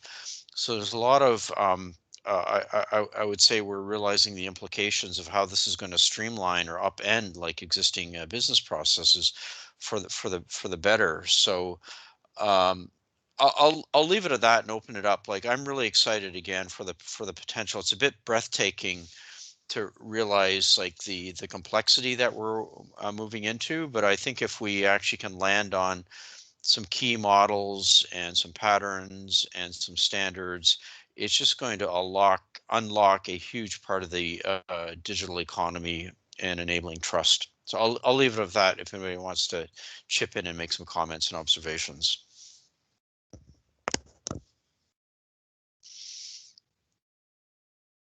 Anyone? Quick. Yeah, I'll go take ahead. the opportunity, Tim, to again thank the other members of the cohort that we got to work with. I think and Neil said it well. It was a very very cooperative group, and it was great working with the folks that we got a chance to work with. Also want to thank you, Tim, for your leadership through this. And of course, all of the sort of sponsoring and supporting departments for making the challenge possible. This has been a great experience for us, not only working through the things that we worked through during the first phase of the challenge, but also, you know, getting to see how other people were approaching the same efforts. So thank you all very much. Thanks, Andrew. Any other Anybody want to chip in? Yeah, this is Mike from SecureKey. I saw some really incredible stuff again today. I'm very proud of all the partners in this program. I would really like to encourage them to join the W3C to drive some of these ideas forward. In particular, the document evidence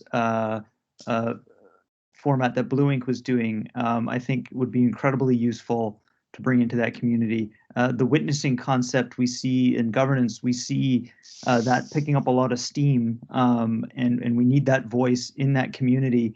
When we talk about the cannabis supply chain, there's a big supply chain representation in that cohort. It's mostly oil and gas, but there's also food. We should bring Aviary in to contribute to that, to get your vocabulary, registered in the W3C, so that it just makes your platform more accessible. So I really encourage all the companies who participated here, bring your ideas to the W3C. Otherwise we just risk losing that voice, and other solutions will end up coming out. And there are other forums. Diff is another forum. They're not as focused on use cases. They're more focused on protocols. But please, if you have technical protocols you want to bring there, these things exist, and we need your voice. Otherwise, other things will take shape. And I'd like to see our ideas get traction. Thanks. Yeah, thanks, Mike. And we'll do our best on our side to drive the institutional adoption. It's one thing to have a solution, but if the institutions don't understand what it is or what the benefits are, it sometimes just all for naught, even though you might have something that can have like a radical benefit. So, and that's our role. Again, putting my Treasury Board hat on. Our role is to help develop the policies and the frameworks, and kind of give the comfort factor for the federal departments and agencies to say, hey, this is okay, this is good stuff, and also to align to the variety of things that are going on. And then of course our I said partners are really looking at more from the point of view of actually developing like the digital economy or the industrial capacity. So we'll do what we can on our side to drive adoption with the innovations that we're seeing in this challenge. And I see Steve showing up. You want to say a few things? Yeah, I would mirror what the other folks who were involved in this challenge have said. We enjoyed working with the various companies here and seeing different perspectives and different approaches. I do think in phase 2, now that we've gone through a concept to demonstrable prototype, I think in phase 2, it will be easier to get some agencies or government departments more interested in the application, because things are more demonstrable. They're better thought out and better proven. So I'd just say we look forward in phase 2 to actually driving through an application with the department, and particularly around security clearances, police background checks, or even a COVID proof of vaccination in the PDF format, if the government decides that's something they want to do in the future. Anyway, just from our perspective, it's easier to explain to people what we do now that we've gotten through the initial does any of this stuff work phase, and proven there are useful applications. Yeah, absolutely. Maybe that's a good point to conclude on. We are actually starting to look at what we want to do for phase 2. With this challenge, we wanted to achieve what was called a technical readiness level 4. Well, it was actually 3 or 4. Basically, 4 means demonstrating that the technology actually operates within a lab environment. We do have the defined levels, but we want to move up the chain up to, I think it's a readiness level 7, which is showing that you can actually build real systems or real infrastructure with that, and that will be the focus of of phase 2 is to move up the levels in the technical readiness definition. So more to come on that. As I said, we want to get the biggest bang for the buck here, or that's my view. And we want everyone to be winners here on this, and we want Canadians to be a winner. And you know, I think we've seen reports where if we do this right, there's a huge lift to the economy, and there's lots of space for everyone to innovate and make a mark in this new and upcoming way of doing things. So that's first and foremost what we want to ensure, that the outcomes are beneficial for everyone on this. So I think with that, I'll open it up again if anybody has any famous last words, and if that's the case, we'll wrap it up and make this available for the public to view. So any other comments or questions or concluding remarks? Okay, well, thanks everyone. Those 2 hours just flew by. Well, actually, the whole challenge flew by. I think we signed the contracts on September 30th, and boy, things moved quickly. So, thanks again. And for the vendors, if you do have the PDFs that you want to make public or any documents make public, please send them to me, and I'll make sure that they get posted on GitHub as well. And make that available for the literally rest of the world to view. I know there's a lot of interest in what's happening in Canada, so a lot of people will be watching the videos, but they also want to have and to hold the presentations as well. So anything that you can provide, I'll make sure that it gets posted. So thanks everyone, and we'll leave it at that. So bye. Thanks, Tim. Thanks everyone. Bye. Everyone. Bye. Okay, we're done recording, and I gotta let this churn away.